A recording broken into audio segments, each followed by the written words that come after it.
I'm Tom Yamas. Thanks so much for watching. Tonight and always, we're here for you. Good night.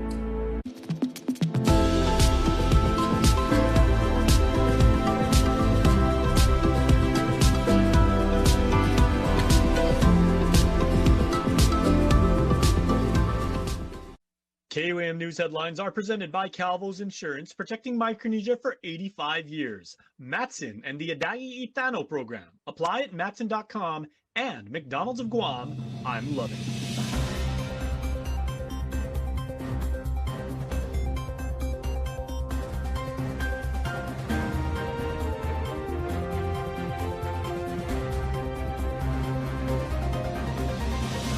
Ahead on KUAM News Primetime. As lawmakers scrutinize tourism spending, the Guam Visitors Bureau makes its case during a press briefing ahead of the oversight hearing. I'm Mitsuki Hirayama with the story coming up.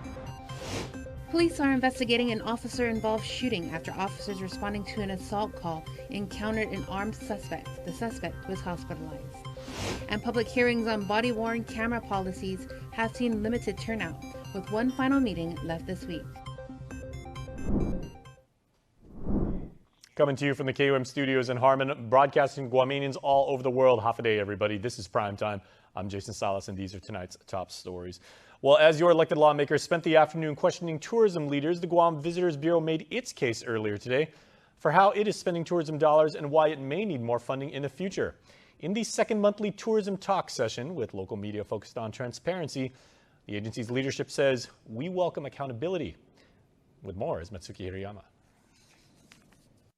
Ahead of a legislative oversight hearing, the Guam Visitors Bureau defended its tourism strategy and spending at a press briefing Tuesday morning. We're more motivated now than ever. We have a lot of momentum with a lot of the tourism arrival numbers that we're seeing. GVB President and CEO Regine Biscoli touted ongoing efforts to restore flights, strengthen key visitor markets, and support industry jobs, one yielding return just last week when Guam welcomed some 850 visitors from Taiwan in the first of multiple full-capacity flights. I always like to say the day that you plant the seed isn't the day that you harvest the fruit, right? So we planted the seed in November and we're seeing the benefits of that work now in terms of Chinese New Year and these folks from Taiwan coming and all of our charters fully booked. She also pointed to marketing campaigns overseas and partnerships with travel industry leaders as signs of momentum. The president said investments like IMEX America, which was called into question by lawmakers last week,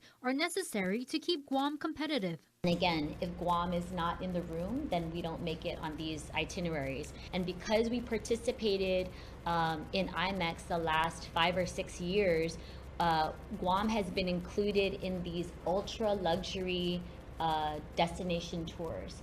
But Tuesday afternoon, senators examined whether tourism spending is producing clear returns and whether future funding requests, including a possible hotel occupancy tax bond, should move forward. There are a number of things that we need to take care of from our destination side.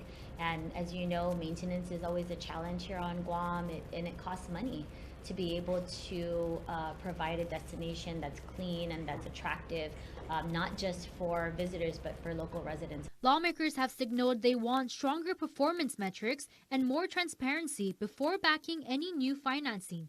GVB's message to senators: we've never had any issues with being accountable and providing all the information that auditors are requiring. So, you know, we welcome accountability. Meantime, that decision could affect how millions in tourism dollars are spent and how quickly the industry recovers. Mitsuki Hirayama, KUAM News. And Suki's going to have more on the joint oversight hearing with GVB and the Guam International Airport Authority. That's coming up on Primetime tomorrow in our social media. Make sure to check out that. All right, moving on in our rundown, GPD units are investigating an aggravated assault reported just moments after 3 p.m. Monday at a residence in Hahasu Drive up in Dedidu. According to GPD spokesperson Norm Analista, responding officers encountered an adult male suspect with a firearm, with the incident resulting in an officer-involved shooting. Medics responded to the scene and transported the suspect to the Guam Regional Medical City for treatment. No additional information had been released as of yesterday. In community events, a community protest against deep-sea mining is going to take place at the Governor's Complex on Thursday starting at 2:30 in the afternoon. The call to action is organized by local activist group KUAM, coming as officials with the Bureau of Ocean and Energy Management will be in the Marianas to meet with elected officials this week. The protest does coincide with BOEM's meeting with Governor Lulian Guerrero, which was scheduled to Thursday at 3 at Adelup. The group notes no public or community meetings have been scheduled despite the planned visit. Guam says they are inviting residents to be there when BOEM representatives arrive to send them a clear message they do not want deep-sea mining within the region. Participants are advised to carpool and prepare for either sun or rain. Well, public hearings meant to inform the community about GPD's body-worn camera policies are drawing almost no one, with one more public hearing left. Jonah Gonçalves has our next report. 3 public hearings are scheduled to answer critical questions. Who can access body cam footage? How is it used? What safeguards protect the public? But the first 2 wrapped up in just 15 minutes with little to no public participation. Senator Chris Barnett, who authored the law creating the program, says more should have been done to inform residents. Definitely, the Guam Police Department could have done a better job in informing the public about these public hearings. Barnett is encouraging the public to attend the final hearing. The last one is in Molesso this Thursday, 6 p.m. at the Molesso Senior Center. And this is really a great opportunity for the public to ask the Guam Police Department officers and leadership about these body camera rules and regs. You know, who gets to see the footage? How can the footage be used? Under what circumstances can the footage be released? These are all really valid questions that the people of Guam can ask of GPD. The hearings come as a body-worn camera program, initially hailed as a step forward in accountability and transparency, remains suspended. The law was signed in December 2023. Cameras rolled out last summer to patrol, highway, SWAT, and CID units. Officers were required to activate them during nearly all public interactions and upload footage at the end of each shift. But in a memo dated September 28, 2025, Chief of Police Stephen Ignacio announced a temporary suspension pending a review of administrative procedures. Despite the pause, GPD leadership says the department stands behind the program. Colonel Joseph Carbolito. The Guam Police Department remains fully supportive of this program and confident in its value to our officers and our community. We firmly believe this technology enhances professionalism, strengthens accountability, protects our officers from unfounded complaints, and reinforces public confidence in law enforcement. Program Manager Captain Donald Flickinger says officers were trained before deployment. Every single officer and supervisor in the department, as the Colonel said, went through extensive training on activations, when to use it, when not to use it, and checkout procedures. Still, Barnett believes the rollout should have been more thorough, saying the cameras hit the streets before all policy concerns were fully addressed. The Guam Police Department leadership definitely should have been more thorough in rolling out the body-worn camera policy and the usage. Remember, these body-worn cameras actually hit the streets before they were rolled back. And, you know, I agree, there's been a lot of things that have happened both internally with the Guam Police Department and externally where body-worn cameras absolutely could have provided more insight into some of the goings-ons that are happening. He adds that in cases involving allegations of abuse of power, body cam footage could be critical in internal investigations. So whether it's, you know, a high-ranking officer in the Guam Police Department being pulled over by a junior officer, we're hearing all kinds of allegations about abuse of power. And that's the type of instance where, you know, body-worn camera footage would have definitely come in handy for the internal affairs investigations. The final public hearing on the body-worn camera policies is set for Thursday at 6 p.m. at the Molesso Senior Center. Jonah Gonçalves, KUAM News. In other news, Governor Lulian Guerrero wrapped up meetings in Washington, D.C., urging federal leaders to ensure Pacific policy reflects the real-world challenges facing island communities. During the 2026 Interagency Group on Insular Areas plenary session, the island's chief executive met with U.S. Interior Secretary Doug Burgum and other officials, emphasizing Guam cannot be treated as an afterthought in systems designed for the continental U.S., as she highlighted progress secured through federal partnerships, including millions in technical and maintenance assistance grants, strengthen public safety systems, improve biosecurity efforts, and enhance financial accountability. She did stress that Guam's geography, supply chains, and surge capacity are daily realities and called for durable federal territorial alignment in infrastructure, healthcare, workforce policy, and environmental protections. Lawmakers, veterans, military members, and community leaders in other news gathered for a proclamation signing of Vietnam Veterans Month. Director of the Guam Office of Veterans Affairs, Jose San Agustin, reflected on the lasting impact of Vietnam vets, sharing how their service inspired him and honored those who never returned home. Many of them confuse that I'm a Vietnam vet, and there's a good reason for that.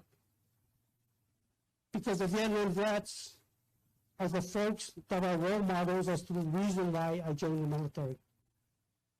They are the reason why I wanted to serve my country, because of what you all have done. What you all have done to serve our nation, to serve our country, and I could tell you, while this proclamation signing is a big event, it's a small token of actually saying thank you for your service, thank you for your hardships, thank you for your sacrifice. And with this proclamation signing, while it indicates Vietnam veterans, I want us to make sure we do not forget those that were not able to make it home. They are a big part of this proclamation signing. Now, Speaker Frank Blas Jr., who is now the acting lieutenant governor, acknowledged the challenges Vietnam vets faced and the long overdue recognition for their service and sacrifice.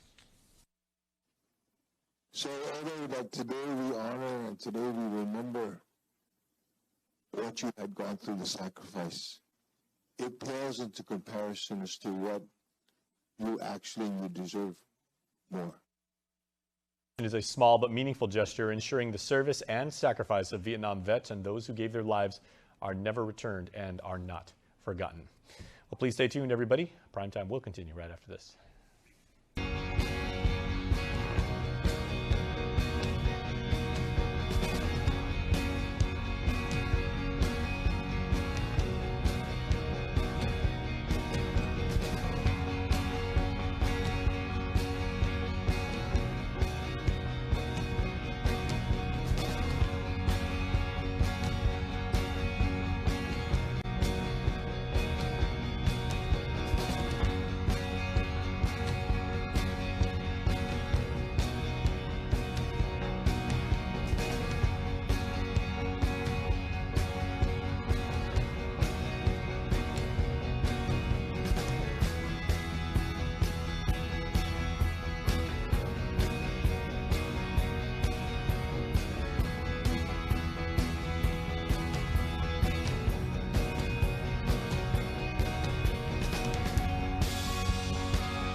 Let's go to Grandma's. Oh man. The only thing slower than her internet is her stories. Yeah, last time my video loaded, I aged 1 year.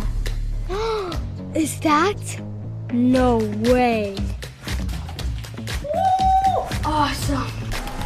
Grandma, your internet slaps. Sign up for GTA Fiber today and get grandkid approved internet for as low as $75 a month. Hey, let's go. Oh man. It's a new year, Guam, so let's start with the reset at Kmart. Make your move and start strong. Gear up with fitness equipment and fresh workout apparel. Fuel with wellness essentials, sugar-free options, protein, vitamins, and more. Organize and clear the clutter with easy storage solutions and cleaning essentials. And refresh your living space with new furniture and decor for your home. New year, new me. Your reset starts at Kmart Guam. I grew up on Guam. Sports shaped who I am. But representing our island on the national basketball team taught me the importance of community. After 10 years in Hawaii, working at Bank of Hawaii, I came home to give back and to lead. At Bank of Hawaii, we're passionate about helping everyone in our community create a better life for themselves and their families to reach their possible. I'm Mike Sakazaki, and I can't wait to help you reach yours. Anything's possible. Reach your possible with Bank of Hawaii. Welcome back to Primetime on KUAM, everybody. I'm Jason Salas. Well, in education news, the Education Board is convening at this hour for its regular board meeting, and up for discussion on the agenda, double session between JFK and Sanchez. The conversation underway just after last week's Education Town Hall meeting, in which the Guam Department of Education's management was a no-show to answer questions from the Simon Sanchez Shark community due to a meeting that ran long. For the time being, updates on FB Leon Guerrero Middle School's renovation is also on the docket, in addition to this month's Head Start report. We're going to have full coverage of the meeting on Wednesday night for you on prime time, so please tune in to that.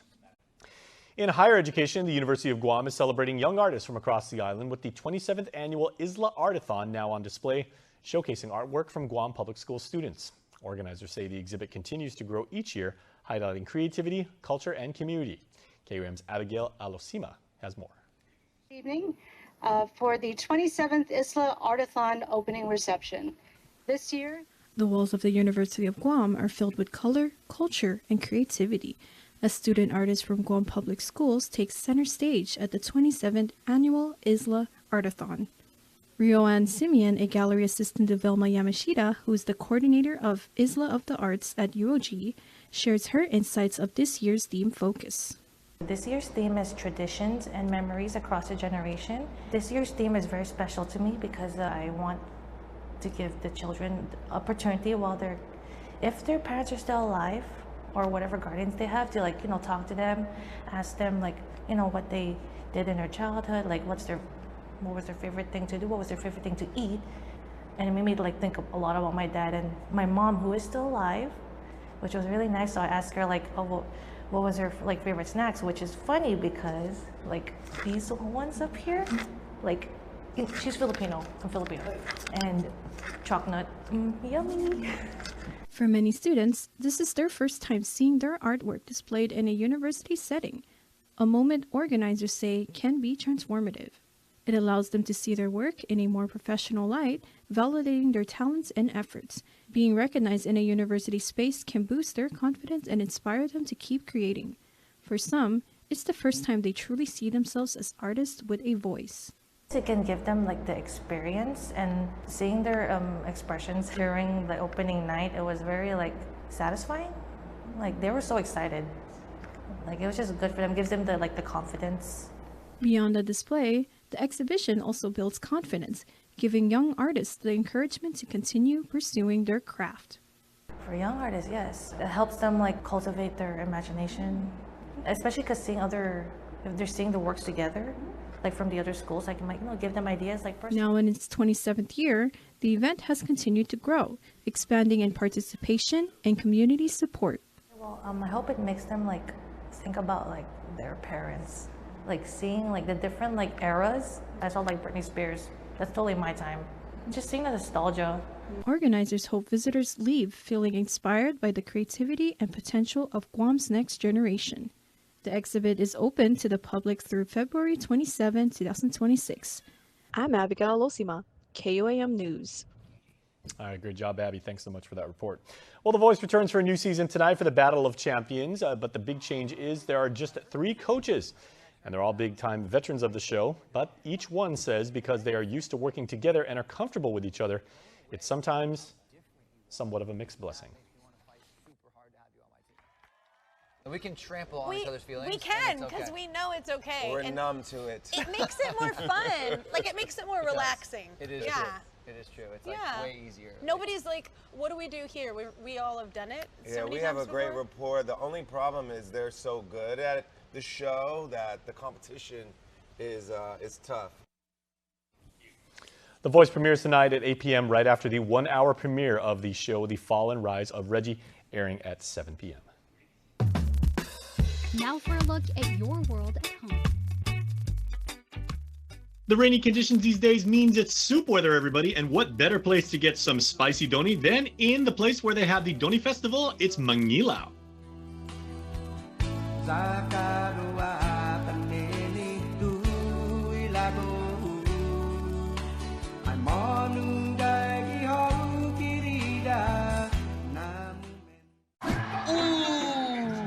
I think it's time for some new shoes.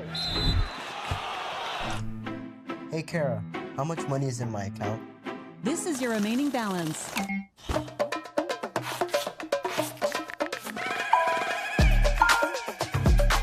Kara, I forgot my password. Again. Could you help me out? I've sent you steps to reset your password. Thanks, Kara.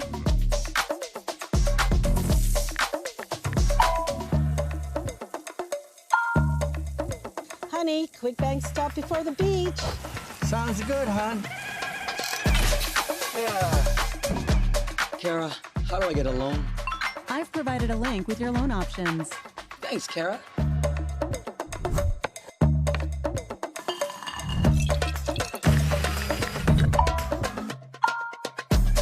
Thanks, Kara.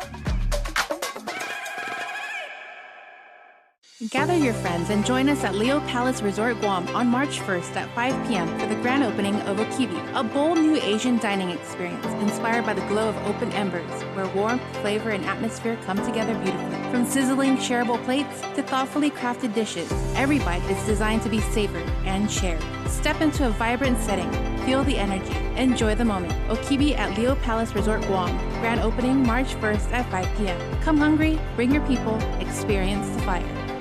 Now it pays to spread the Better Together experience. With our brand new referral program, you can earn up to $150 in account credits for every referral you bring in. That's right, family, neighbors, friends, even your coworkers. Just pass them your account name and account number. When they sign up for Docomo Pacific service and drop your info, cha-ching! Credit applied. So spread the word and start stacking those savings. Additional conditions may apply. Docomo Pacific, we're better together.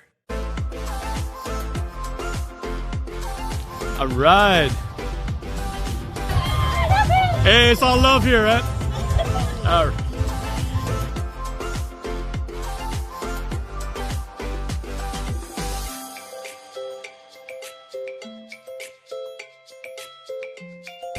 Okay, hey, thank you, man. The new Chicken Bacon Ranch Street Chalupa is a Taco Bell. You can't get just one, but that's not some marketing hyperbole. You literally can't get just one. They come in twos.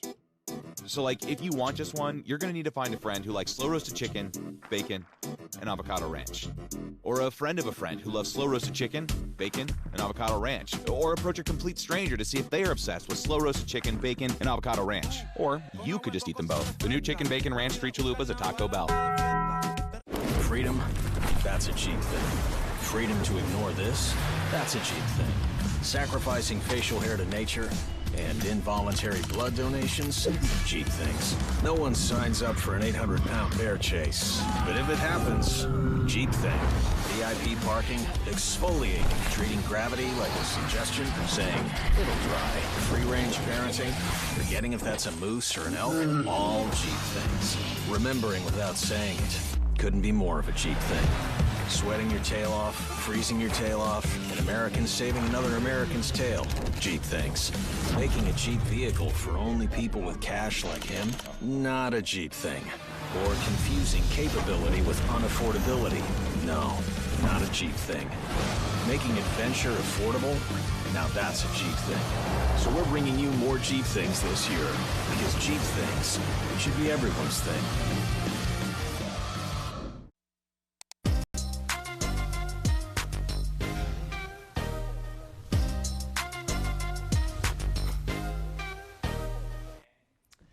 Well, the Spark Ambassadors program is empowering young leaders to step into the spotlight, not just as changemakers, but as storytellers. Through a new initiative focused on news coverage, they're amplifying community voices, sharing important stories, and expanding their impact across our island. Hafaday Guam! Welcome to the Spark Report. My name is Jimin. And my name is Tiana Jo Magday. Following Valentine's Day, there's a lot of talk about red flags in friendships and relationships. But today, we're talking about health red flags. We'll be hearing the story of Miss Yang, a breast cancer survivor. We sat down with her as she shared her personal journey, the warning signs she noticed, and the advice she wishes she had known earlier. Hi, I'm here with Miss Yang. Miss Yang, thank you so much for being here and sharing your story with us. You're welcome. Looking back on it, what were some of the first signs or symptoms that made you realize something might be wrong? I noticed lumps in my breast. And after that, within 2 weeks span, everything happened quickly. I had a mammogram, ultrasound, biopsy, and my first chemo. When you got diagnosed, how did that diagnosis affect your daily life at school, at work, with your friends and family? I was fatigued a lot of times, and I would continue to teach and go about my daily life, but about midday I got tired pretty easily. From the first chemo right away, my hair started falling out. I lost appetite. I could not taste a lot of food, even my favorite chocolate, and I lost a lot of weight. There were times when I felt a little bit withdrawn, like I didn't want to be seen by others because I felt like I looked sickly. One of the other big things is brain fog. My daughter says it's because of my age, and it probably is to some extent, but I think it's gotten worse since the illness and the treatment. For young people who might be watching and think that cancer might not affect them, what is a message that you would give to them, or what would you like them to know? Well, first and foremost, take good care of yourself. Healthy diet, sleep well, exercise, and don't vape, smoke. And know that cancer can happen to anyone. Don't skip your health checkups. And while you may think you're doing everything right and you're healthy, you need to take good care of your health. What was something that supported you through your cancer journey? First, faith that it's gonna somehow work out. And to be surrounded by people that cared. I was under the care of very knowledgeable and skilled healthcare team, and if it weren't for my first oncologist, I don't think I would be where I am. To be honest, there were times when I felt like this is too much. I can't bear this sickness and the harsh treatment. And that summer just so happened to be when one of my former students passed away at such a young age of 20 or 21 unexpectedly. I was very sad that I was not in Guam at that time and I could not attend her memorial service either. As I thought about her and prayed, I felt that I need to stay strong and live for her too. Miss Ying's story reminds us that cancer doesn't have an age limit and that listening to your body matters. Habits like skipping sleep, avoiding sunscreen, eating only junk food, or vaping are health red flags we often ignore. Early awareness and healthy choices can save lives. This season, show yourself some love. Listen to your body, don't ignore the red flags, and invest in your future health. From the KUAM CareForce Spark Ambassadors, we thank Miss Yang for sharing her story. And we thank you for watching this edition of the Spark Report. We'll see you next time.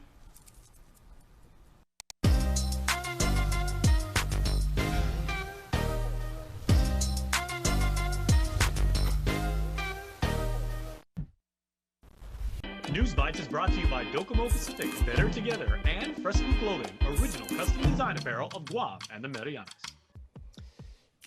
Music, sports, and university activities are in tonight's News Bites, everybody. So first, the Tumon Bay Music Festival is coming up. It's an annual event happening in the island's tourism capital. Make sure to check it out because bands and orchestras are going to be playing. It's over at Don Don Donkey's basement floor. That's awesome. I've been there for cosplay events. I've been there for a whole bunch of stuff. Really, really good, and the acoustics in there are unbelievable. So make sure to check it out. It is on the 2nd and 3rd. So get your tickets, go down there, and be absolutely amazed. All right, Special Olympics Guam is coming up. That is happening in March. It's an annual event. We at the KUAM CareForce are super excited about it. So make sure to support Athlete Night. Get one of these amazing dry fit shirts, and we will see you at the Ukadu track for the annual Special Olympics track and field meet with these incredible shirts. Look at that, 3 designs to choose from. Personally, I like the white one, but I'm probably going to wear the blue or the black one on the day of Special Olympics because it is going to be hot out there at Ukadu's track, all right? We will see you there. UOG Blue Night, speaking of blue things, UOG's Blue Night is a time-honored tradition from those of us that went to Triton U, and we celebrate Charter Day by having this amazing activity. We have Battle of the Bands, we have student activities, all the special groups, you know, they have these incredible student-run celebrations, and we want you to be at the Battle of the Bands because it's going to be absolutely incredible. Musicians doing their thing, all right? We have the Tumon Bay Music Festival, then we got Blue Night. Bands either way. All right, then NBA Coast to Coast is happening. What do we got, Mr. Ricky, on the docket for NBA basketball? Wednesday on Guam is going to be the Knicks and the Cavs, and then the Wolves and the Trail Blazers. Hopefully, no fights break out this time, unlike the other day. All right, here's your birthday shout-outs. Happy Wednesday birthday to Taylor Araman. Happy birthday, Taylor, from Grandma, Papa, and the family who say you are a shining star and you shine like diamonds. That is awesome, and that's really, really bright. Taylor, we hope you have a wonderful birthday. Fred Tupaz, happy birthday to our baby brother, Frederick. Hugs and God's blessings to you always with a nice like angel emoji, the one with the halo, which means it's super special. You are loved forever in all caps by your families all over the world who all say, please enjoy your special day, and then give you the big kissy emoji. That's family love right there. So Taylor and Fred, we hope you both have wonderful birthdays today on the 24th of February. Want to wish your special someone a happy birthday? Just click the QR code here on your screen or email birthdayclub@kuam.com. That is going to do it for our show, everybody. Thank you so much for watching. We'll see you tomorrow night.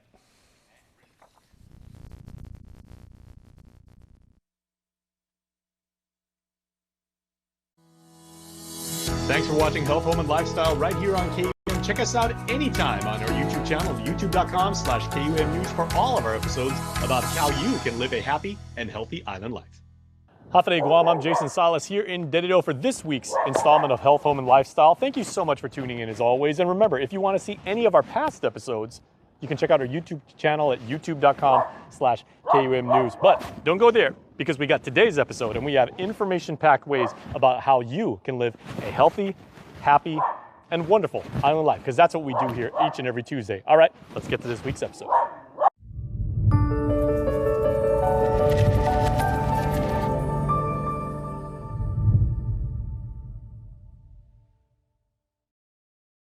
If the three of us, namely Liz and Gina and Jason, and I'm pointing to all different ones in random order, because the three of us finally get together on Zoom and we talk about real estate, and that's what we do because we want to make sure you have the most information possible, because that is our purpose, and I think we're hitting it out of the park. So Gina and Liz, half a day to you guys, and welcome to another episode of House to Home.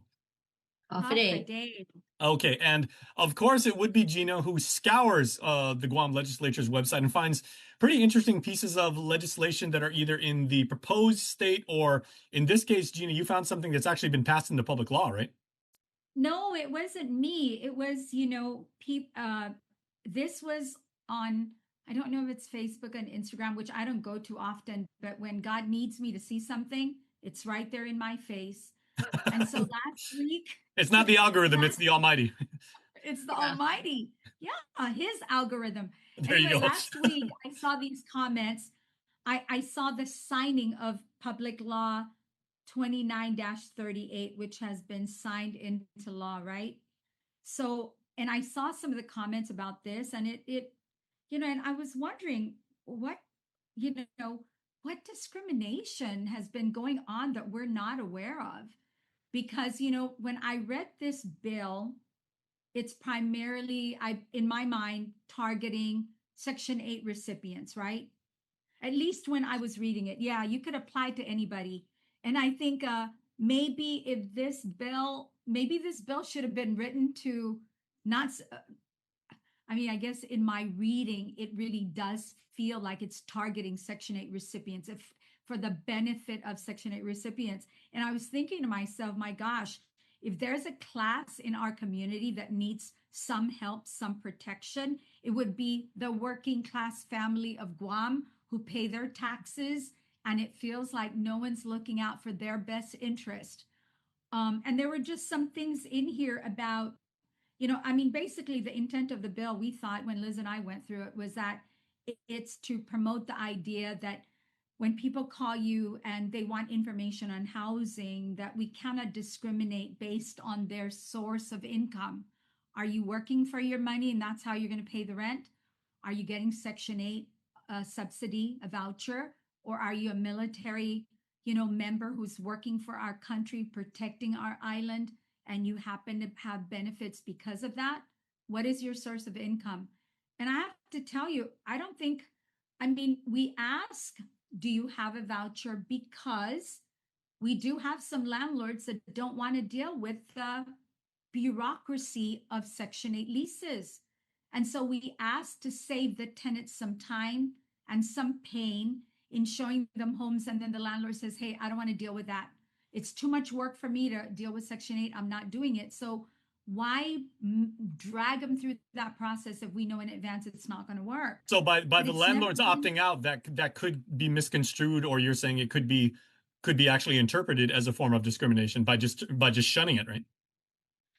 Well, but I don't see how, Jace.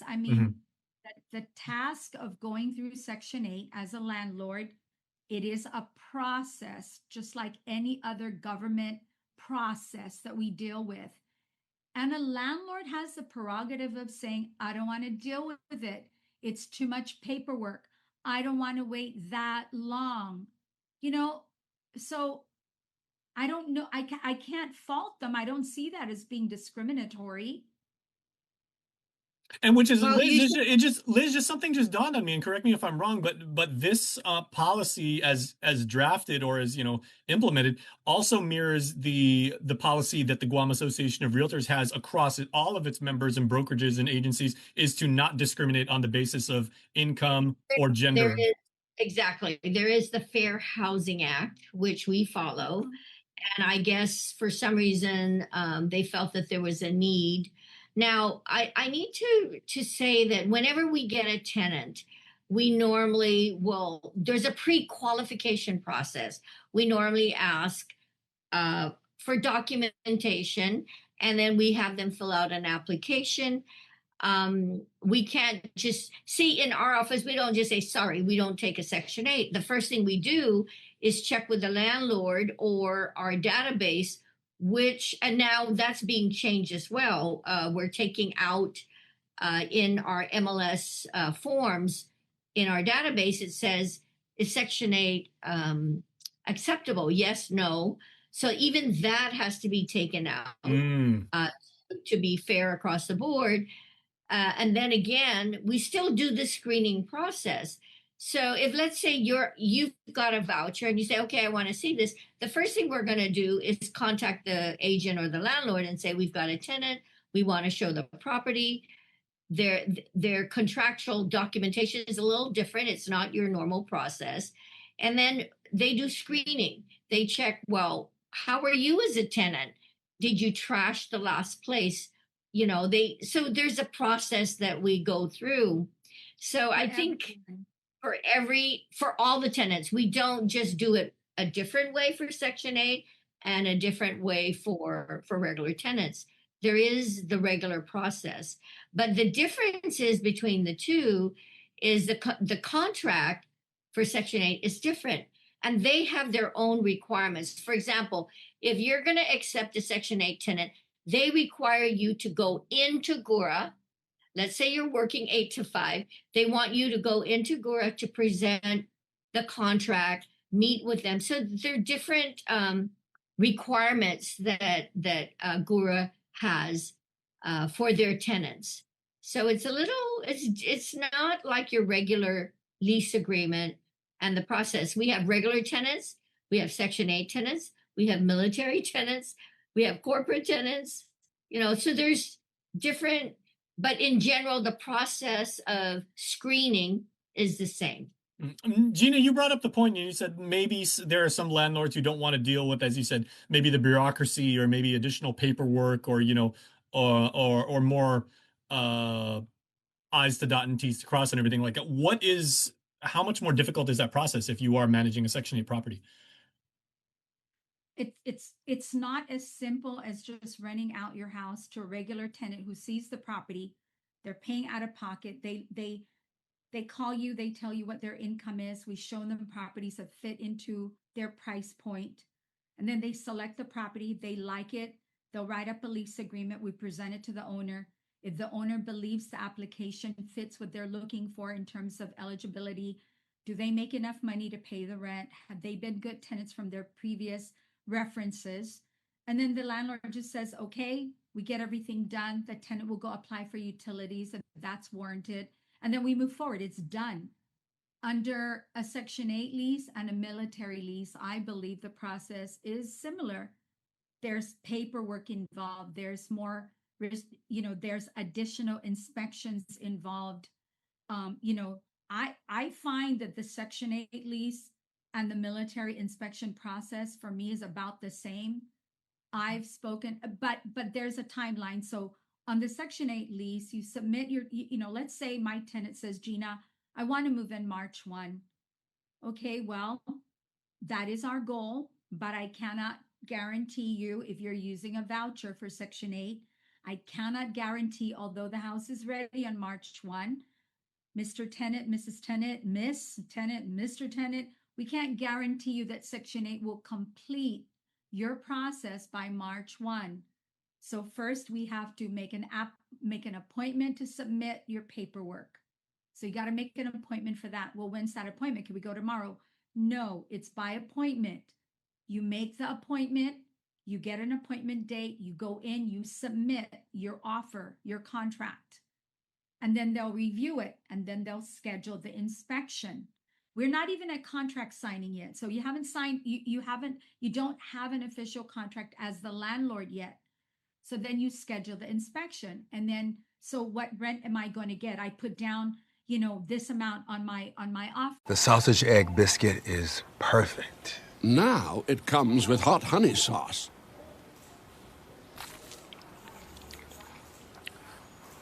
I stand corrected. Don't need a work break, keep the smile on your face.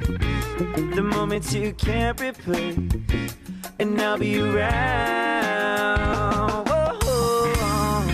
You can count on me. You can count on me for life. Wherever life takes you, we're always here for you. Calvo's Insurance. Count on us for life. Who do you, I don't understand the concept that maybe there's discrimination about source of income because a Section 8 family is getting their payment from a voucher, which is a federal grant. You're going to get it. You may not get it in a timely manner, but you're going to get it. Mm-hmm. What I really think the senators should be focusing on, because yes, I love the intent of the bill, but maybe it's in the wrong place, because it's our working class families right now that need the people down at the legislature to observe and understand. The people here who need help right now are our working class families. No one's protecting them. And we're back to this central theme that we've been echoing for at least the last 2 years is the middle class is kind of dropping out on Guam if it already hasn't. And we're not addressing the problem, ensuring housing for low income families. Oh no, we need to ensure housing for all families. Everybody needs to get a shot at this. And how do you do that? You do that by figuring out a way to encourage people to build on this island. If we can figure out bills like this, then we can figure out how to do that. We honestly can figure out how to create inventory, because guess what? You have a flood of inventory, prices are going to go down. I guarantee you. Yep. Basic economics, supply and demand. Very basic. Supply and demand, exactly. And the other thing is we can't deny showing, but just think about it. And we can't, if someone's budget or their voucher states $1,800, but they want to see a $2,200 or a $2,500 or a $3,000 rental for that matter, the budgets don't match. So we can't show something that's out of their budget. So again, there are things about this law that's rather interesting. We can't deny, but if the budget doesn't fit, what's the point, right? And we treat everybody that way. That's when I go to a bank and I'm trying to borrow money, they're only going to give me what I qualify for. Guess what? It's the same out here in the real world. Yeah. I just had a thought, ladies. It is an election year, obviously, duh, if you check your calendar. Who is the most prominent member of your community, of realtors, surveyors, anybody who's been involved in real estate that wound up becoming a policymaker throughout Guam's history? I know there's been a lot of people who have been landlords and everything like that, but was there anybody who was ever involved in real estate who became a senator? I know we did have one or two that ran, but didn't make it. Who was that? Was Michael Mtiako a realtor at one point? No. I think it was Mo Cotton that ran, right? That's Gina, right. Yeah, Mo Cotton. Louise. Louise Taitano. She was in the real estate, yeah. So we've had a couple, but Taitano or Munya? Taitano was the last name, but they didn't make it. Anyway, senator, remember? Yeah, she was. But Yeah, so my whole reasoning for that line of questioning was, because obviously you have opinions and you're not afraid of sharing them and everything. Has there ever been anyone from within your community? Because there are some people who have indicated that they will run, like, our friend Dr. Hoa Wen from American Medical Society says he wants to get directly involved in the formulation of policy, relative to his and other industries. So has there ever been anyone from like the inside of who've gone on to? We haven't had any from our industry that actually got into, the senatorial position. Right. Gina, there's still time to pick up a packet at the GEC if you want. I'd never get elected. I've got a big mouth. And I'd get beaten up at the legislature, that's for sure. I think all we can do is help provide input and work with the senators to introduce bills that will help our community. And I think we, through the Guam Association of Realtors and also Gina and myself personally, I encourage everyone to participate and give feedback, attend the public hearings, review the bills that come in. With the Guam Association, we do have our Government Affairs Committee that they review the bills, and they're in touch with the senators regarding the different bills, or they make recommendations if needed to try to fix problems within our community. But I would encourage everyone within the community to participate, or personally, not just within our organization. You just have to make a difference in the community. Okay, sorry, Gina. A final question: Has there been anyone also in the real estate community who is directly sat on the Guam Homeless Coalition? Because I know, right now it's the lieutenant governor has a big voice and is a big part of that. I know in gubernatorial administrations in the past, the first lady tends to get involved with that. Has there ever been any realtors who have been like directly involved?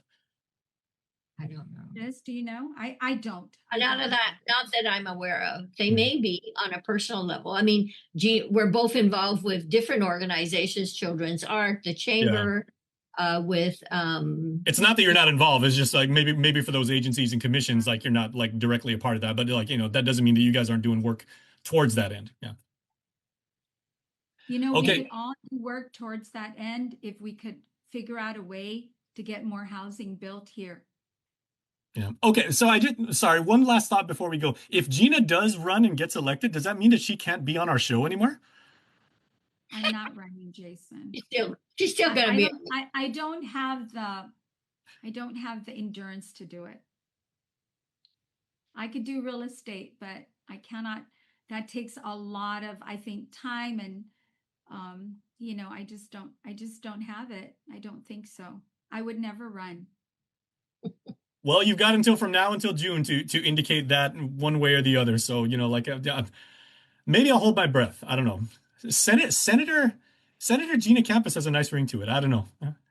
No, actually, it does not. Okay.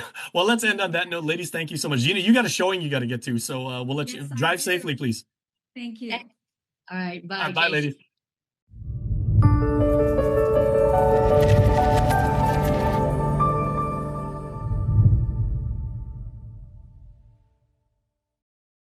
Guam's auto appearance specialist, Elegant Reflections, has been providing the automotive industry with professional detailing and car care products at its highest quality, from complete detailing, full interior detailing, exterior detailing, headlamp restoration, hand washing, seat and carpet shampoo, engine degreasing, undercarriage cleaning, paint sealant, fabric protection, paint oxidation removal, and so much more. Visit us at our new location. Call 646-5555 for an appointment. Elegant Reflections, Guam's auto appearance specialist, over 20 years of experience.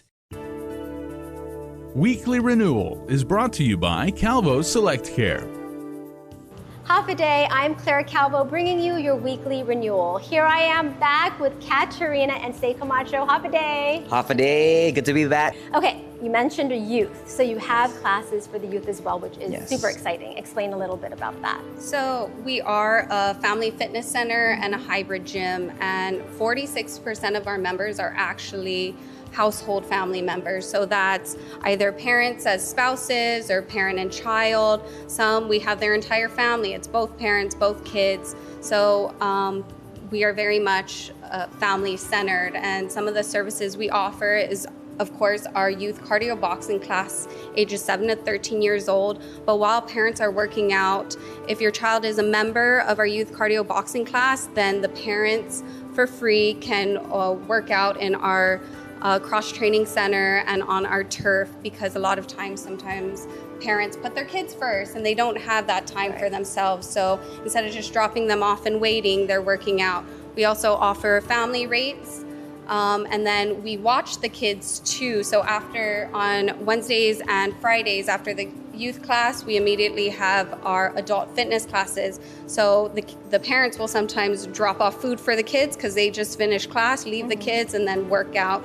And the kids actually enjoy staying back. So we watch movies, we play games. So it's really very much centered around family and making fitness easy for the entire family, because that eventually transcends into healthy habits. Absolutely. And honestly, that is usually one of the biggest issues is like, oh, I'd love to work out, but I have to, drop my son here, drop my, all of that. So it's like they're able to just come under one roof and everyone is taken care of holistically for their health.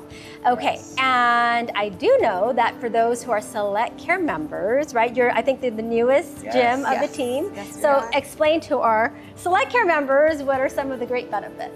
So we do have our rates for Calvo Select Care members, and we do have our weekday workouts, which is our RC Push Pacer. So if you want to push the pace and are an elite athlete, on Fridays, we do have youth cardio boxing, and then our lunchtime class on Thursday for cross training for anyone who just wants to check out one of our most popular classes during lunchtime. So those are just some of the some of the benefits. Awesome. So also, Kick the Fat is coming up. Everyone's looking forward to the big race. How are you guys collaborating with Payless for that? So we actually partnered up with Payless, and Say, who actually did 100 miles last year, will be giving some of his favorite tips, some running advice on both stretches, different dynamic stretches, cool down stretches, and some cross-training workouts that'll build those legs. So these are all very basic workouts. You don't need to run 100 miles, but it's just something that we do regularly to prepare us for any type of race, regardless of what your fitness level may look like. Great. And then we will also be at the fair too, so feel free to come up to our booth at the Payless Community Fair and ask us questions and check us out. So people are able to find this on social media, correct? Like as far as like the tips and the suggestions and whatnot. Okay. So they will be releasing different tips as we get closer to the race. I think right now they just released one of his videos. So people could go on the Payless website for this? On their social media, so their Facebook and their Instagram. Okay, great. Thank you so much. Is there anything else you'd like to add before we close? How can people find you? How could they sign up? And also where they could find your schedule. Okay, yes, and you can find our schedule on our social media page on Instagram and Legacy Guam LLC. And before we close out, I just want to give everyone a tip. If it's your first time into fitness or you just want to get out and start doing workouts, whether it's yoga, running, cross-training, or swimming, whatever you want to do. One thing I tell everyone is, man, consistent. Be consistent on it, show up, and momentum wins every time. So check us out here in Agana before you get to Crab Daddy Restaurant, or on our website, Legacy Guam LLC. Thank you so much. Thank you. Thank you for having us. Thank you. Of course. And thank you. I'll see you next time on your Weekly Renewal. Weekly Renewal is brought to you by Calvo Select Care. Freedom, that's a cheap thing. Freedom to ignore this, that's a cheap thing. Sacrificing facial hair to nature and involuntary blood donations, cheap things. No one signs up for an 800-pound bear chase, but if it happens, cheap thing. VIP parking, exfoliating, treating gravity like a suggestion, saying, it'll dry, free-range parenting, forgetting if that's a moose or an elk, all Jeep things. Remembering without saying it, couldn't be more of a Jeep thing. Sweating your tail off, freezing your tail off, an American saving another American's tail. Jeep things. Making a Jeep vehicle for only people with cash like him? Not a Jeep thing. Or confusing capability with unaffordability? No, not a Jeep thing. Making adventure affordable? Now that's a Jeep thing. So we're bringing you more Jeep things this year, because Jeep things should be everyone's thing.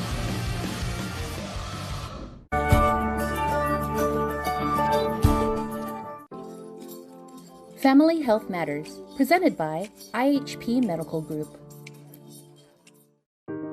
Every January, we promise ourselves this will be the year we finally get healthy, more exercise, better sleep, less stress. But by spring, busy schedules, fatigue, and everyday life often get in the way. So why is it so hard to stay consistent? And what does healthy really look like from a medical perspective? Tonight on Family Health Matters, we're breaking down the science behind sustainable goals, from sleep and stress to heart health and small changes that make a big impact, and how families can support each other in building habits that last all year long. Dr. Jim Pecksock from IHP chats with us. Everybody's got a little bit of a different background and different mindset and different approach, but in general, I feel like we're all more motivated right when we start out something. But a couple weeks in, you lose a little bit of steam, you lose a little bit of novelty, and what was easy at first to do kind of doesn't become a habit because you burn out early, and then kind of fizzles out as you run out of motivation. So what does a healthy goal actually look like from a medical perspective? I think a medical perspective, in my opinion, is pretty similar to a life perspective. I think taking care of your body, same way you kind of take care of your house. I think that same mindset of, taking care of things as they come up, choosing small goals and going from there is important. So if you talk about health and what a good goal would be, I think breaking it down into going to the doctor is a good first step. Taking your medicines every day is also important. And just paying attention to what you eat and getting a little bit of exercise. It doesn't have to be super complicated, but just a little bit of small goals and small effort over time makes a big difference. How important is sleep when it comes to overall health and sticking to new routines? Dr. Pecksock says it's very important. For mental health, for happiness, I feel like I just had a baby not too long ago, and it's a good reminder that sleep is really important. Life always has a way of taking it from you, but making sure you can try to get at least like 7 hours is the goal. More is better, getting closer to 8 is good, but if you don't have sleep, then your body kind of runs stressed. It can increase your cortisol, which increases your stress levels, can be hard on your heart, hard on your blood sugar. Just your mental health, I think, is the biggest part of overall health that's impacted. So yeah, that impacts motivation, happiness, grumpiness. I know I get grumpy if I don't sleep enough too, so it's kind of impacts the big picture. What role does stress management play in long-term health? Dr. Pecksock says that our minds do a really good job of paying attention to what we think and what we feel is most important. When we have big life stressors, like death of a family member, car broken down, you can't get to work stress, things